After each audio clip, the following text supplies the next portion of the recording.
Bismillahirrahmanirrahim. Alhamdulillah wassalatu wassalamu ala rasulil karim amma ba'd. Qala al-musannif rahimahullah wa nafa'ana bihi wa bi 'ulumi kitabina amin. At-tasi'an dari Sina Abdillah.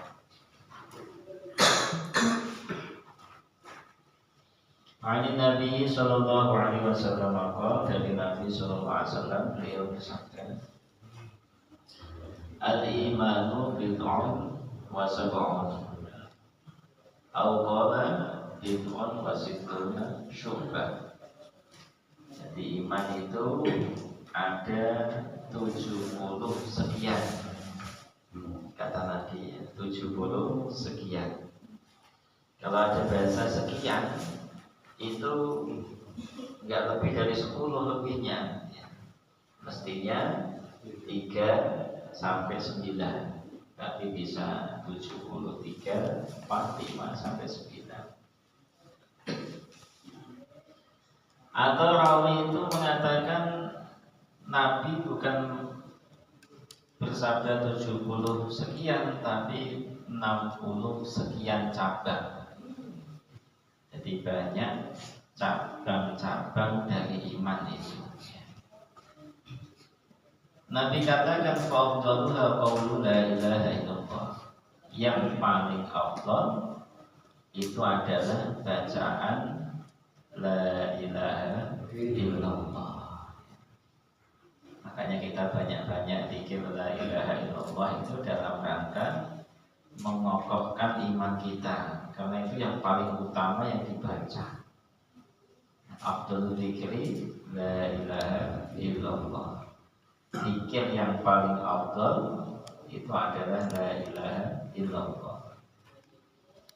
Tapi mesti harus sampai yang terkandung di dalam kalimat itu diyakini, ya. Tidak sekedar la ilaha illallah, tidak, tapi harus yang terkandung dalam kalimat itu diyakini.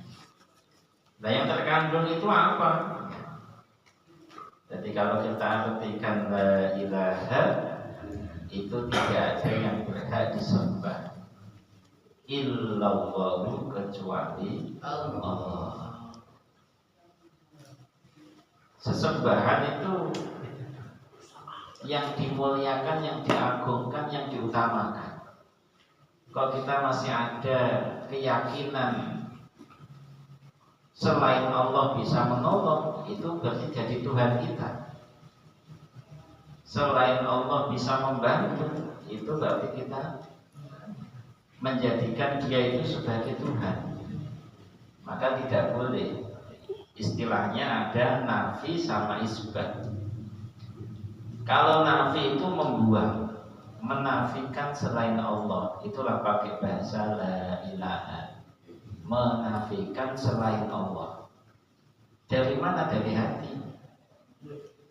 Keyakinan kepada selain Allah dikeluarkan dari hati. Kebesaran makhluk, kebesaran selain Allah dibuang. Baru diisbatkan, ditetapkan, dimantapkan dalam hati illallah. Sehingga ketika kita membaca la ilaha illallah dengan pakai geleng-geleng, itu tidak asal geleng-geleng, tapi ada caranya. Yang la ilaha kita buang la ilaha, buang ke kanan. Kemudian kita masukkan ke dalam hati illallah. Nah itu. Jadi kalau cepat gelengnya la ilaha illallah, la ilaha illallah. Hatinya kan sebelah kiri. Jadi tidak asal la ilaha illallah, la ilaha illallah, tidak. Jadi ada caranya. Jadi menafikan selain Allah dibuang la ilaha illallah ke dalam hati, itu kita sambil menganggukkan kepala illallah ke dalam hati. Hanya Allah yang bisa menolong, menyempurnakan, menyelesaikan masalah. Nah itu maknanya la ilaha illallah itu. Jadi sambil membaca, sambil meyakini yang terkandung dalam kalimat la ilaha illallah itu yang paling afdal. Wa adnaha yang paling rendah dari cabangnya iman imatatul adha anit thariq, membuang yang menyakitkan hati dari jalan.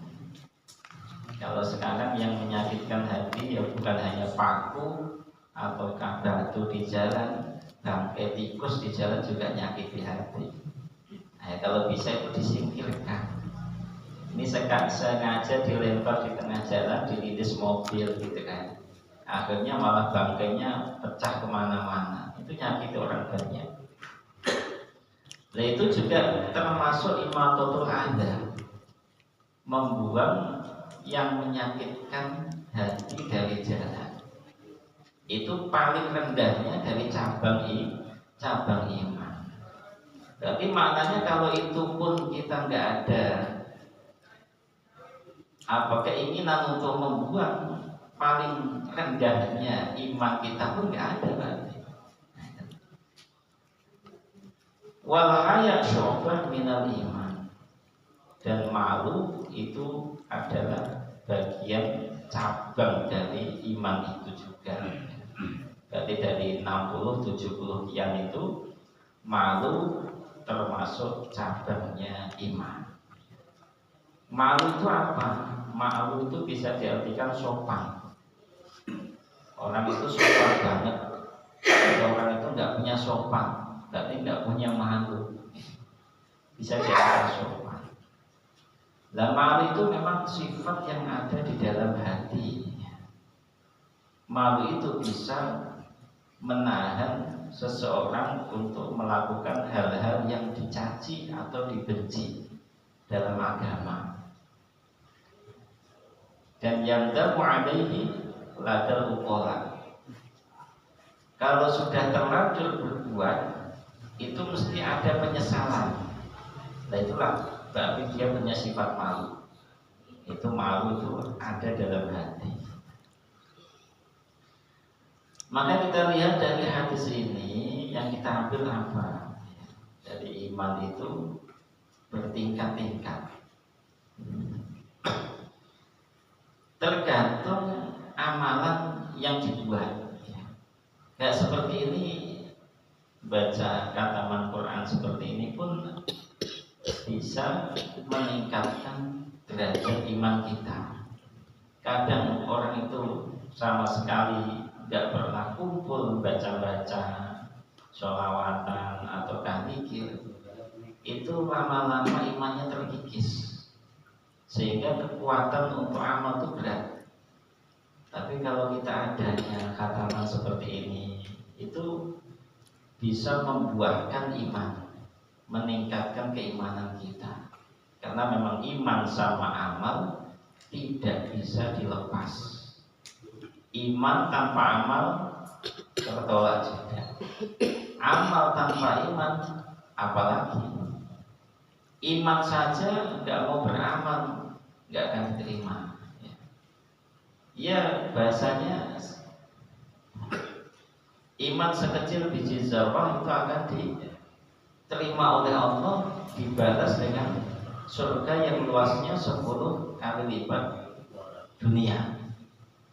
Kalau setelah itu mati, orang kafir belum pernah berbuat kebaikan selama iman. Jadi sepanjang umur dia maksiat, kafir, menjelang kematiannya bersyahadat, belum sampai sholat, sedekah, mati, itu bisa dikatakan imannya sekecil biji zarrah. Walaupun nggak berbuat amal apapun, jaminan surga. Tapi kalau imannya sudah lama tapi nggak mau sholat, nah itu yang iman seakan nggak manfaat. Jadi iman sama amal tidak bisa dilepas, satu sama lain itu berkesinambungan atau mengharuskan. Nah, di sini juga memberitahu kita bagaimana keutamaannya sifat malu yang harus kita miliki, dan Nabi mendorong kita untuk mempunyai akhlak yang namanya malu.